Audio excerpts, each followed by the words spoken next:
The cocky jerk who beat me in every debate competition just became my fake boyfriend, and the first rule we made was, no feelings allowed.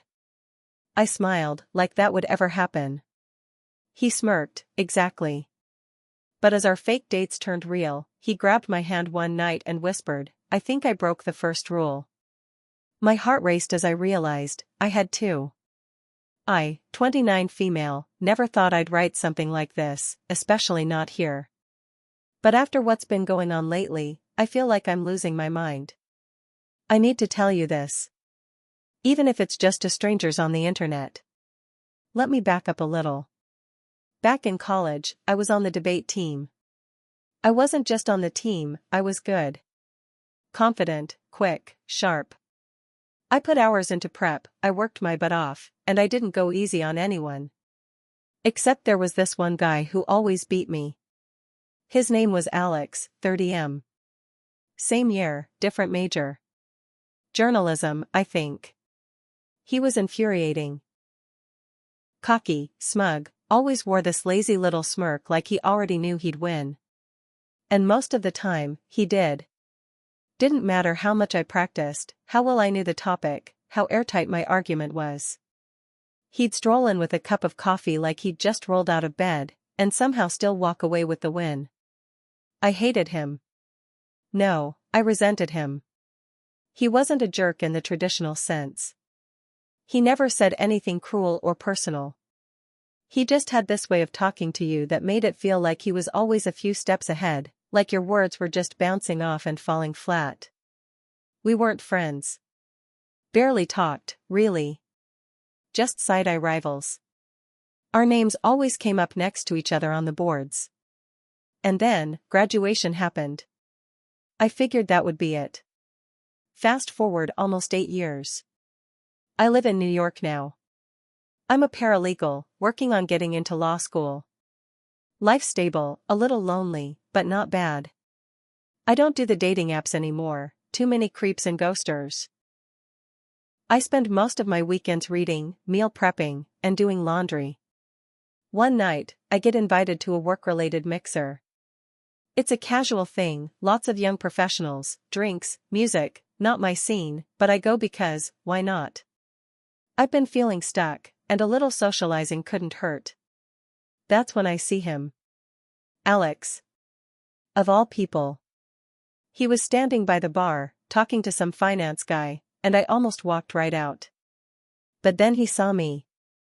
And smiled. Debate queen, he said. That same smug little smile. I don't know what happened. We ended up talking. It was weird. Not in a bad way. In fact, he was kind of charming. Older, more polished. Still had that edge, but it wasn't as sharp. We joked about old competitions, mutual professors, all that college nostalgia crap. We exchanged numbers that night. Honestly, I expected nothing to come of it. But then he texted. And I texted back. And somehow, we started hanging out. Coffee turned into dinner, dinner turned into hanging out at each other's places, talking for hours. Not romantic. Just comfortable. Until he hit me with it. I need a favor, he said one night, while we were eating Thai on my couch. I need you to be my girlfriend. Just for a weekend. I laughed. Thought it was a joke. But he was serious. His family, apparently, was on his back. Every time he visited, it was the same thing, why are you still single? When are you going to settle down? So he came up with a plan, bring someone home to get them off his case. Just for one visit. Someone believable. Someone they'd like. I trust you, he said. And we already get along. It won't be hard. We just fake it for a couple days. I stared at him like he was insane.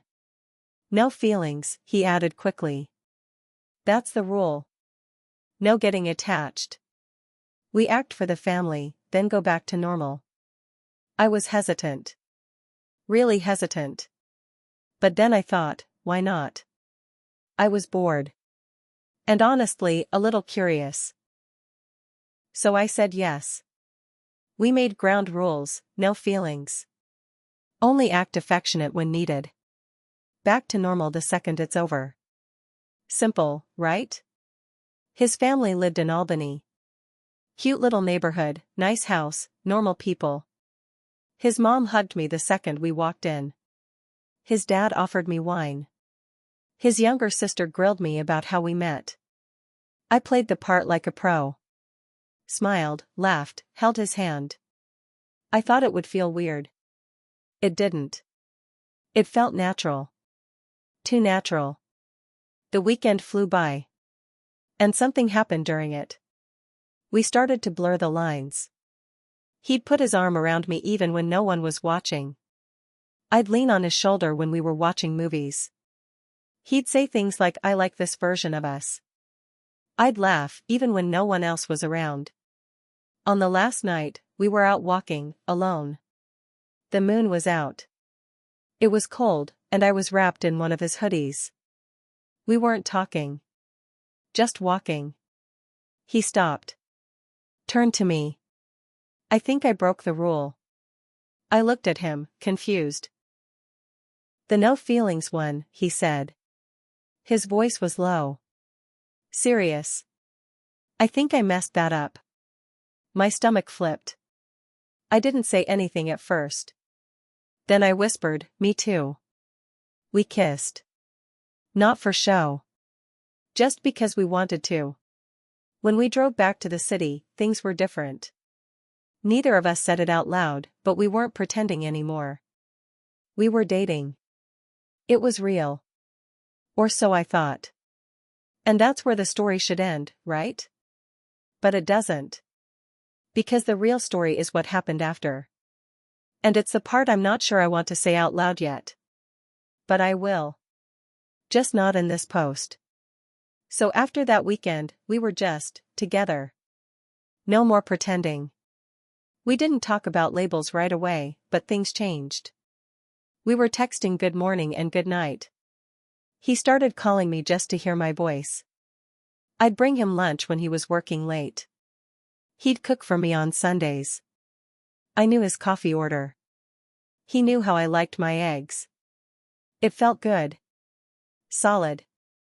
I'd been single for a while before Alex. And this felt different. We had a rhythm.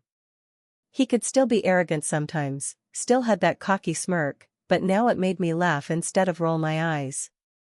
But after a while, I started noticing small things. It started with him getting distant. He'd cancel plans last minute. Say work was crazy. He was a journalist, breaking news, tight deadlines, travel. I got it. But then he'd go silent for hours. No texts, no calls. I'd ask what he was working on. He'd give vague answers. And the worst part? I believed him. I told myself not to overthink. I reminded myself that I trusted him. Until I stopped. The first red flag one night, he was at my apartment, asleep on my couch. His phone buzzed. I didn't mean to look, I swear, but the screen lit up and I caught the name, Lara, with a heart emoji. Something about it made my stomach drop. I didn't say anything right away. Just stared at him while he slept like nothing was wrong. The next morning, I casually asked, "Who's Lara?" He blinked. Didn't even flinch. "Oh. She's a coworker. Works on the West Coast team." That was it. No extra info. No reassurance. Just a brush off. I nodded like I believed him. I didn't. The turning point: a week later, I was home alone, scrolling Instagram before bed. I didn't follow Lara, but I remembered her last name from his texts. I searched her profile. It was public. Top post? A photo of her and Alex. Together at some event in LA. His hand on her waist. She was smiling up at him like he hung the moon. The caption? "My favorite person. Can't wait to see you again." 2 hearts. My throat went dry. I stared at the picture for a long time. Saved it. closed the app. Then stared at the ceiling for hours, replaying every moment I thought was real. I didn't sleep. The next day, I texted him, "Can we talk?" He didn't respond until late that night. Said he was swamped and could call the next day. He didn't. The confrontation 3 days later, I showed up at his apartment. He looked surprised, annoyed even. "Why didn't you tell me about her?" I asked. No warm-up. I couldn't pretend. He froze. "What are you talking about?" "Lara. You're not just coworkers." I saw the photo. He didn't deny it. Just ran his hands through his hair and let out this deep sigh. "It's complicated," he said.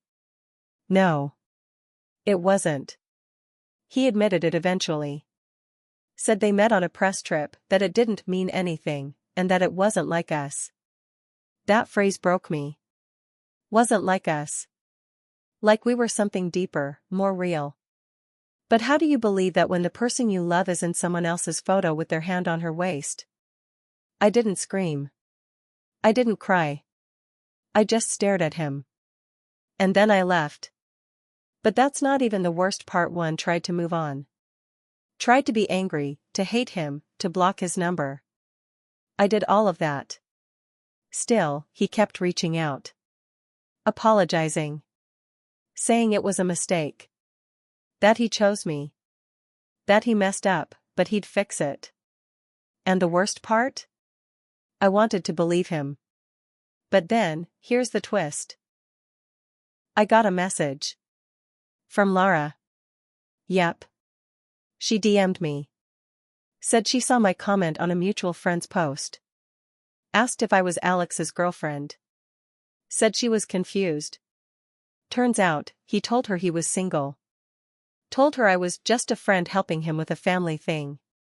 She had no idea we were even dating. We talked for over an hour. Compared timelines. Shared screenshots. And we both realized he'd been playing both sides. He lied to her. He lied to me. He made both of us feel like we were the one. Lara blocked him that night. I didn't. Not yet. I wanted to hear what lie he'd spin next. Because at this point, it wasn't about love. It was about truth. He still doesn't know I talked to her. And I still haven't decided what I'm going to do. But I will. And when I do, I'll let you know. I didn't block him. I should have. Everyone says that's what you're supposed to do after this kind of thing, cut them off, delete their number, move on. But I didn't. Instead, I went quiet. For 2 weeks, I said nothing. No texts. No calls. Just silence. He kept trying. "I miss you. You don't understand what happened. I didn't mean for it to go that far. And the worst one, can we please talk?" Just once. I left every message on read. Let him sit in the silence he created. But I was doing my own digging. Not because I wanted to torture myself, but because I needed to know if Lara and I were the only ones. We weren't. Twist number 1, the pattern: there was another woman. Her name was Jess. I found her by accident. She'd left a comment on one of his old posts, something flirty. I clicked on her profile. Scrolled a bit. Found a selfie of them together in Central Park, from about 3 months ago. Around the time he told me he was in Boston for work. I messaged her. She replied fast. Said they'd been casually dating earlier in the year but that he ghosted her suddenly, no explanation. She thought maybe he'd gotten back with an ex or something. So that's at least 3 of us. And who knows how many more. I didn't even cry anymore. I was past that. I felt cold. Numb. He wasn't just careless, he was calculated. He'd been keeping us all on rotation. Choosing who got his attention based on where he was, what he needed. Using the charm, the connection, the fake vulnerability to hook us. He was still texting me. Still begging for a second chance. Still swearing Lara meant nothing. Still lying. So I planned something. Twist number 2, the meeting I told him I was willing to talk. Just once. Face to face. He jumped at the chance. We met at a small coffee shop in Williamsburg. Quiet. No chance of running into anyone he knew. He walked in like nothing had happened. Smiling. Warm. Like I was his girlfriend again. He reached out to hug me. I stepped back. I invited someone else, I said. His smile faltered. What? Right then, Lara walked in. And behind her, Jess. His face drained of color. I watched it all click in his head, the messages, the silence, the setup. He looked at me, panic flickering in his eyes. What is this? A conversation, I said. With all the women you lied to. We sat down at a table, all 4 of us. He didn't sit. Lara spoke first. Calm, steady. You told me she was your friend. She nodded to me. Jess added, and you ghosted me. But looks like you were busy. He tried to deny it. Swore it wasn't what it looked like. But he was outnumbered. We had screenshots. Dates. Receipts. No way out. He left after 10 minutes. Didn't even finish his coffee. Just walked out, muttering something about being ambushed. We stayed. The 3 of us sat there for another hour. Sharing stories. Connecting the dots. Bonding over the same betrayal. And here's the part one didn't expect, twist number 3, the worst lie turns out, Lara wasn't the first girl he brought to meet his family. She was the second. Jess was the first. 6 months before he asked me to do the fake girlfriend thing, he had brought Jess to meet them too. Said he wanted to get them off his back. Sound familiar? He used the same line on all of us. Same act. Same family. Same lies. The only thing different was the girl. I sat there, stunned. All this time, I thought I'd been the one who blurred the lines. That I'd been the one who caught feelings in a fake setup. That maybe we had something special. But I wasn't special. None of us were. We were all just playing parts in a performance he'd been running for years. Now? I haven't spoken to him since that day. He's still trying, though. Still texting. Still calling. Still using every line in the book. But I'm done listening. And here's the final twist, I got a call from his sister. Yep. His sister. She said she found my number in one of his old texts, and she wanted to talk. Apparently, she knows everything. And she's got her own story. But that's another post.